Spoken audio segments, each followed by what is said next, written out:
মেলা কমিটিকে হটালো তৃণমূলেরই একাংশ। স্লোগান উঠল বহিরাগত হটাও।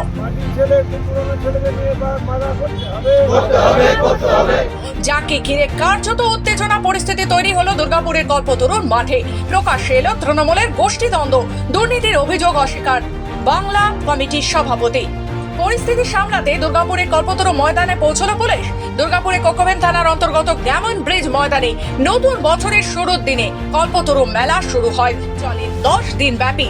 মেলা কমিটির সভাপতি তথা প্রশাসক মন্ডলীর চেয়ারপারসন অনিন্দিতা মুখোপাধ্যায় দিন কয়েক আগে গতবারে মেলা কমিটির বিরুদ্ধে দুর্নীতির অভিযোগ এনে টেন্ডার প্রক্রিয়ার সাথে স্থানীয় ক্লাব ও দলের কর্মীদের নিয়ে কমিটি তৈরি করে মেলা পরিচালনা করার জন্য লিখিত চিঠি দেন দুর্গাপুরে 3139 নম্বর ওয়ার্ডের তৃণমূলের দুই সভাপতি দেবনারায়ণ সিং ও সুব্রত ব্রহ্ম সহ মেলার আয়োজক স্থল গ্যামন ব্রিজ ময়দান সংলগ্ন 4টি ওয়ার্ডের তৃণমূল কর্মীরা। শুক্রবার আচমকা অভিযোগকারী তৃণমূল কর্মীরা এসে দেখেন মেলা স্টল বন্টন প্রক্রিয়া শুরু হয়েছে। তারপরেই উত্তেজনা শুরু হয় মেলা মাঠের সামনে। মেলা ময়দানের সামনে একটি টেবিল উল্টে দেওয়ার ছবি, যাকে ঘিরে উত্তেজনার পারদ চড়তে শুরু করে। কোকোভেন থানার পুলিশ এসে সামাল দেয় পরিস্থিতি। এদিকে পুলিশের সামনেই মেলায় স্বচ্ছতা আনার দাবিতে শুরু হয় তৃণমূল কর্মীদের স্লোগান। যতক্ষণ সুবিচার না মিলছে ততদিন এই আন্দোলন জারি থাকবে বলে হুঁশিয়ারি দেন আন্দোলনরত তৃণমূল কর্মীরা। যদিও দুর্নীতির অভিযোগ অস্বীকার করেছেন মেলা কমিটির সভাপতি অনিন্দিতা মুখোপাধ্যায়, তবে কমিটি তৈরি নিয়ে জেলা 2 মন্ত্রী সিদ্ধান্ত নেবেন বলে জানান দুর্গাপুরের প্রাক্তন মেয়র। এইদিকে মেলা দখল কাদের হাতে থাকবে? তৃণমূলের দুই গোষ্ঠীর এই লড়াইয়ে সুর চড়িয়েছে বিরোধীরা।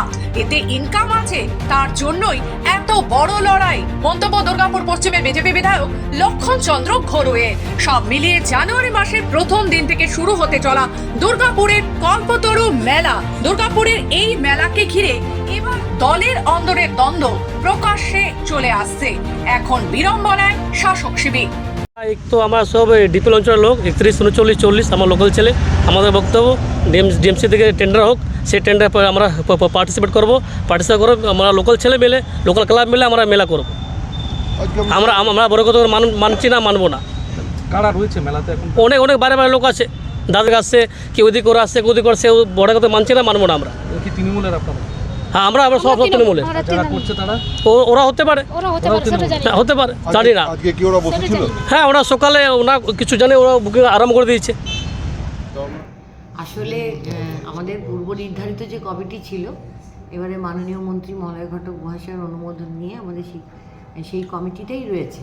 কিন্তু যেহেতু ওনারা আজকে এসে আমার কাছে আবেদন দিয়ে গেছেন, আমি ওনাদের বলেছি যে আপনারা যারা যে ক্লাব অংশগ্রহণ করতে চান বা যার নাম আপনারা সাজেস্ট করছেন, আমাকে একটা চিঠিতে লিখে দিয়ে যান, আমি কমিটির কাছে দেব। বা যারা আমাদের এখানে ঠিক করে দেন, অর্থাৎ আমাদের মাননীয় মন্ত্রী আছেন, মলয় ঘটক মহাশয় আছেন, আমাদের অভিজিৎ ঘটক সাহেব আছেন, আমাদের অ্যাডভাইজার আছেন প্রদীপ মজুমদার সাহেব, তো তাদের সকলের কাছে দেওয়া হবে। ওটা দিয়ে ওনারা যা বিবেচনা করবেন বা যেটা সাজেশন দেবেন সেইভাবে আমি ওনাদের কাছে বলবো।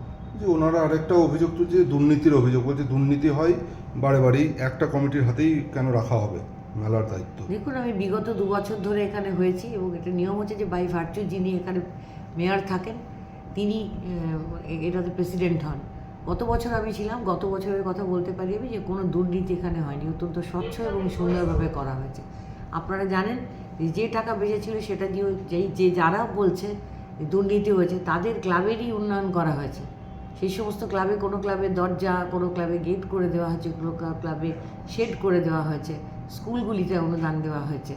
এবং আমরা চেষ্টা করেছি আমাদের যে কল্পতরু গ্রাউন্ড, সেটা ওই কমিটিরই টাকা দিয়ে পুরো ঘিরে দেওয়া হয়েছে, সুন্দর করে বাউন্ডারি ওয়াল এবং টয়লেট করা হয়েছে কমিউনিটি, যাতে যে সমস্ত একটা মঞ্চটা তো আমরা ডিএমসি থেকে করেছি, মঞ্চ আলাদা, কিন্তু কল্পতরু ময়দানে যেগুলো করে দেওয়া হয়েছে সেটা কিন্তু ওনাদের কমিটির যে টাকা, মুখ্যমন্ত্রীর তহবিলে 10 লক্ষ টাকা দেওয়া হয়।